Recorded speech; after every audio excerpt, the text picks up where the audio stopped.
Hey folks, if you're watching this, I hope that you're doing as well as you possibly can. Something I really wish more people understood about South Africa is that the reason this country is such a colossal mess is not poverty. You could do charity and provide foreign aid all your life. You could give South Africa the entire budget of another nation, meaning they would have the budget to run two countries, and things here would still not improve to any noticeable degree. That is because poverty is not our problem. The reason South Africa is broken is that those in charge keep it that way so that they themselves can profit from the dysfunction. I'll start, for instance, with the way politics works in South Africa. For decades now, since the end of apartheid, many small political parties have proliferated. And that is because, especially now in contemporary current day South Africa, it is a well known fact that the purpose of politics is not actually to do the work of being in government. It is well known now that when you start a political party in South Africa, your goal isn't even really to do anything.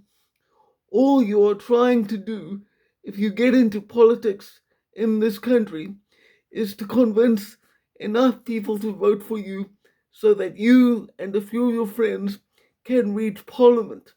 Because people in South African parliament are guaranteed a nice, comfortable salary and lots of additional perks.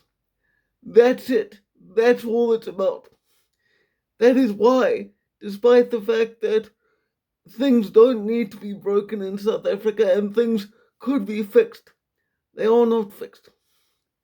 Now, let's talk about the economy. In every major industry in South Africa, there is a criminal syndicate which runs the show.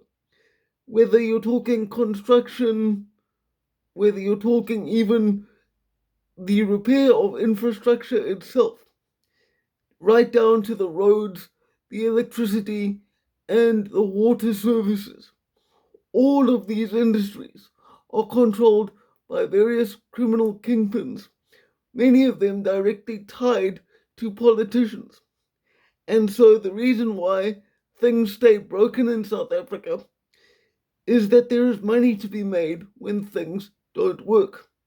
So, and this is something I've seen myself just in my local community. When something breaks, say for example, there's a pothole in the road, which is disastrously common in South Africa. When there is a pothole, the potholes will be repaired, but they are repaired in such a way, in many cases, that as soon as there's a heavy rain, the rain washes away the repair, and you have exactly the same problem with the pothole. Now, a rational person would ask the question, well, why would you leave it like that? Why not just repair the road properly so that the repair will last for a decent amount of time before you need to do it again?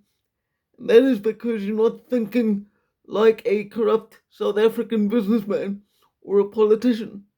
You see, because if you only do half a job of fixing something, or what's more common, if you break the thing yourself, you can then get a contract for yourself or for someone in your family or your friend circle to fix that broken thing.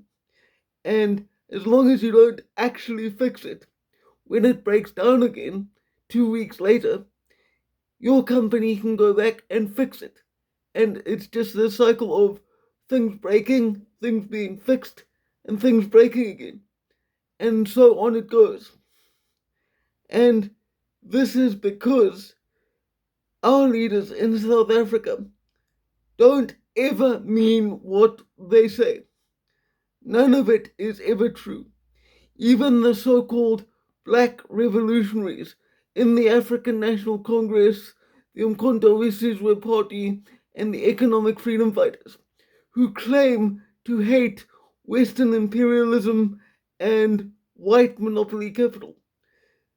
None of what they say about us white people is even true, insofar as claiming to hate us.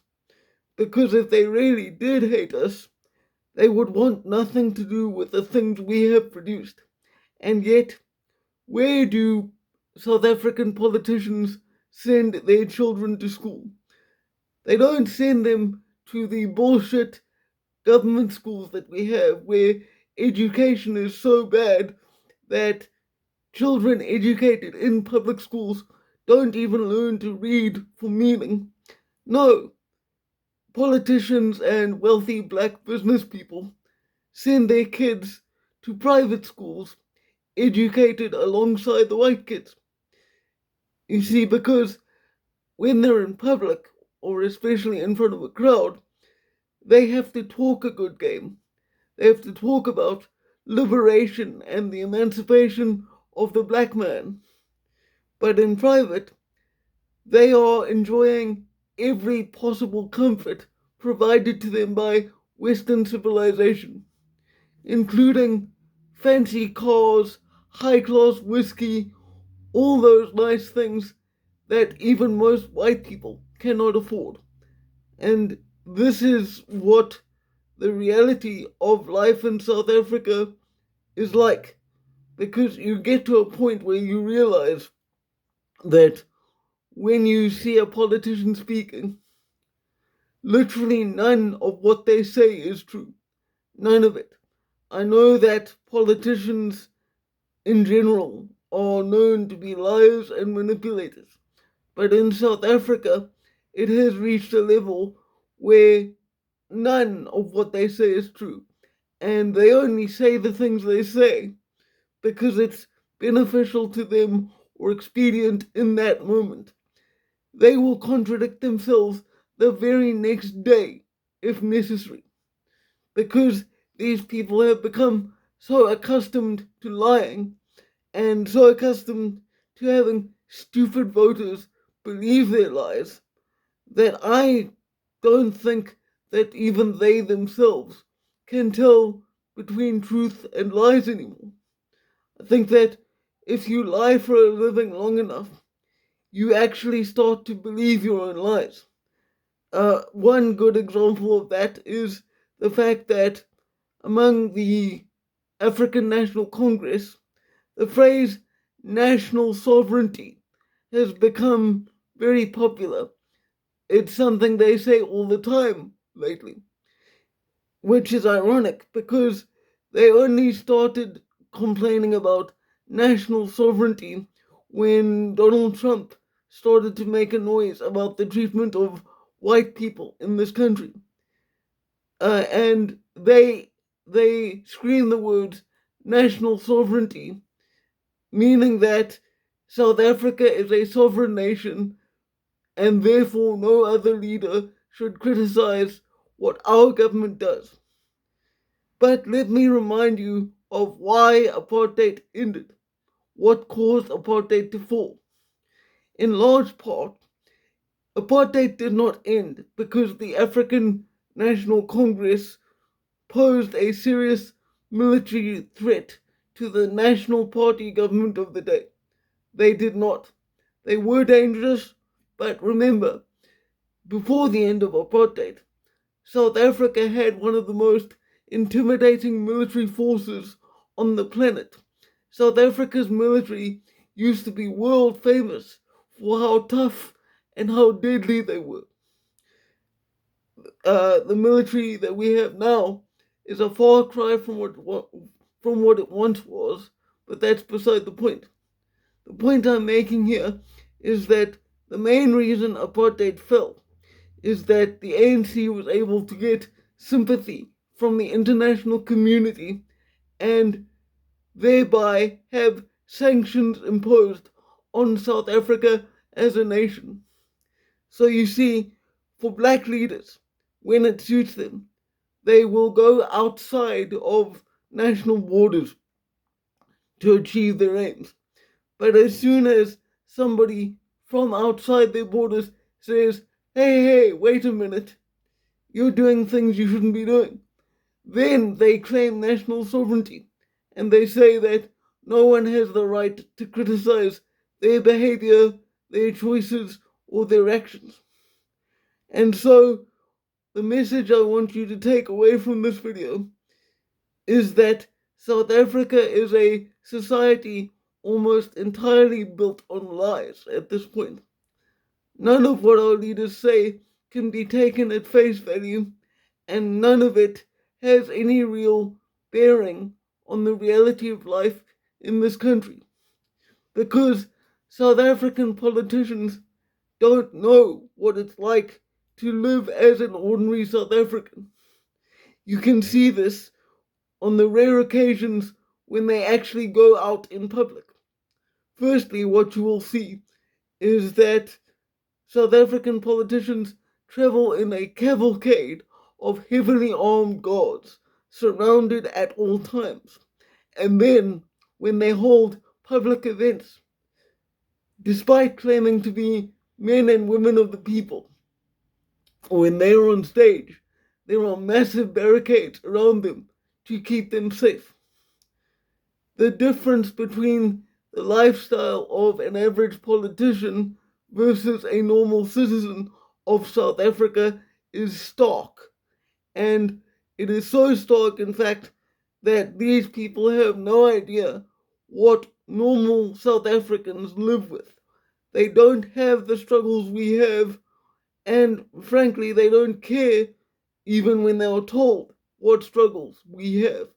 And that extends across racial lines because, as I've said many times before in previous videos, it's not just that they hate white people. They don't give a fuck about black people either. Millions of South Africans live in shacks, literal shacks, tin and iron, while South African politicians live in mansions comparable to any wealthy nobleman or member of the upper class anywhere else in the world. And I don't have a problem with someone being wealthy, as long as they actually earned it. But the problem is, in large part, our politicians haven't earned a damn thing in their lives, and they don't do anything to meaningfully improve anyone else's life except for their own and their families and friends.